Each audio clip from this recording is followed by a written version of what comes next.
Estudo Bíblico 16.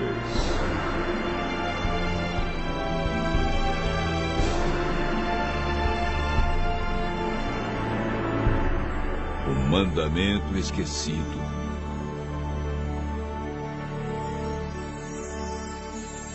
Alguns cristãos guardam o sábado como dia santo de culto e repouso. Outros guardam o domingo. Há quem santifica a sexta-feira e outros dias da semana. Em todos os casos, há pessoas sinceras que seguem o que lhes foi ensinado, sem nunca ter examinado o que Deus diz a respeito. É verdade que há também os que preferem esquecer justamente o que Ele mandou lembrar. A Bíblia, que é a palavra de Deus escrita, é a única autoridade máxima para responder à pergunta: que dia devemos observar como santo?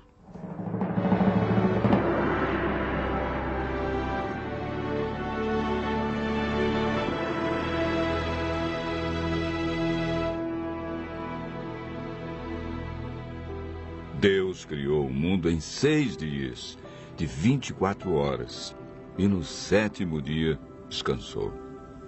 Em cada dia executou uma parte de sua criação. Entre os dias que marcaram a semana da criação, existe um que foi separado por Deus para estarmos mais próximos dele. Um dia para descanso e adoração. Um dia para servir as pessoas e receber bênçãos especiais. Marcos relata as palavras de Jesus. O sábado foi estabelecido por causa do homem, e não o homem por causa do sábado. Marcos, capítulo 2, verso 27. Esse texto diz claramente que o sábado foi feito por causa do homem. Não diz que foi por causa do judeu, do hebreu, do grego, do gentio. Diz homem no sentido genérico, para referir-se ao ser humano. Homem e mulher. A Bíblia é clara em afirmar em Êxodo capítulo 20, verso 10, que o 7º dia é o sábado do Senhor teu Deus. Vejamos agora a origem do sábado na Bíblia e a sua observância na história bíblica. Gênesis capítulo 2, versos 1 a 3. Assim, pois, foram acabados os céus e a terra, e todo o seu exército. E havendo Deus terminado no dia 7º a sua obra que fizera, descansou neste dia de toda a sua obra que tinha feito, e abençoou Deus o dia 7º, e o santificou, porque nele descansou de toda a obra que como Criador fizera. O sábado é o memorial da criação e foi instituído por Deus antes da entrada do pecado. Adão e Eva foram fiéis observadores do sábado. Moisés viveu cerca de 1500 anos antes de Cristo e ensinava a observância do sábado nos seus dias. Mesmo antes de receber os 10 mandamentos no Monte Sinai, ele sabia que Deus reservara um mandamento sobre a guarda do sábado. Em Êxodo capítulo 16, verso 23, lemos: E isto é o que disse o Senhor: amanhã é repouso, o santo sábado do Senhor. E quando alguns desobedeceram, foram repreendidos por Deus com as seguintes palavras: Até quando recusareis guardar os meus mandamentos? Êxodo, capítulo 16, verso 28.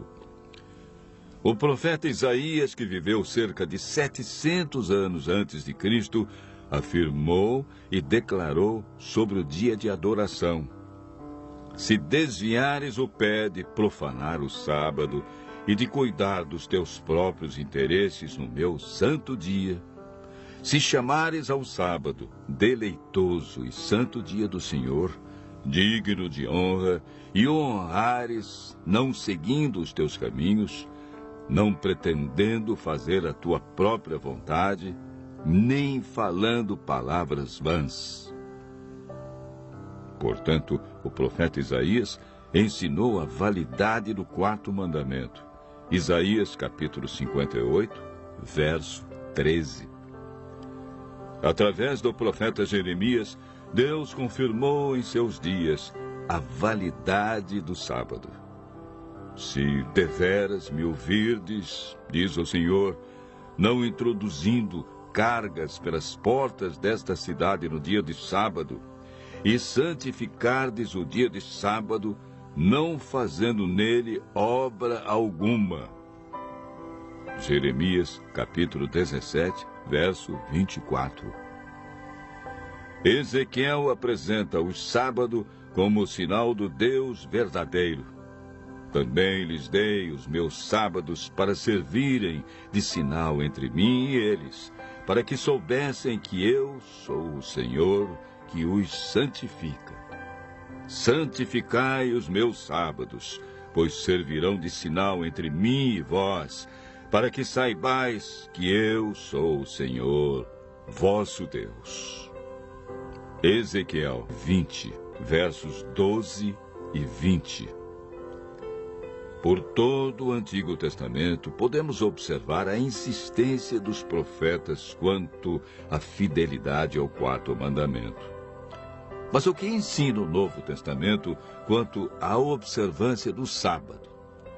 Lucas afirma que Jesus, indo para Nazaré, entrou num sábado na sinagoga, segundo o seu costume, e levantou-se para ler.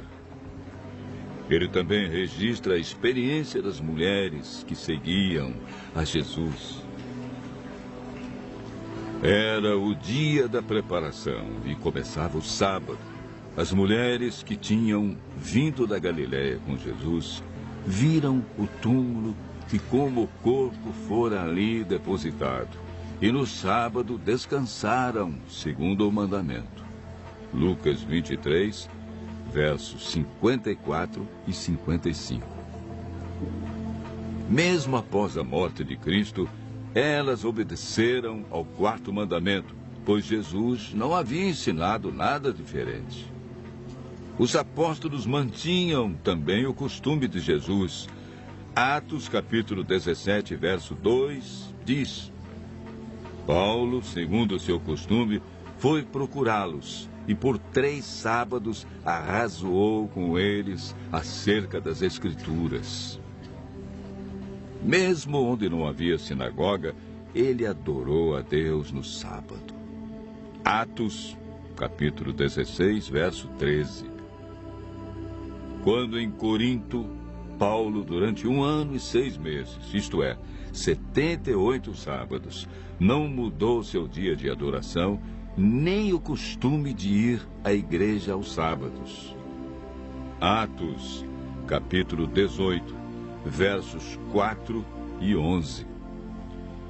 Em toda a Bíblia podemos ver a insistência dos profetas, de Jesus e dos apóstolos, a respeito do quarto mandamento.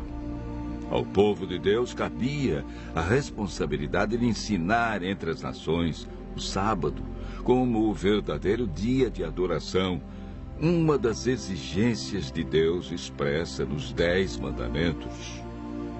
Após a volta de Jesus e o milênio, iremos morar na nova terra, desfrutando das bênçãos do dia de sábado por toda a eternidade. Jesus afirmou em João, capítulo 14, verso 15, Se me amais, guardareis os meus mandamentos. Tiago diz no capítulo 2, verso 10, Pois qualquer que guarda toda a lei, mas tropeça em um só ponto, se torna culpado de todos. Continue ouvindo a voz de Deus, usufruindo das bênçãos da criação e praticando a esse mandamento por amor a Jesus.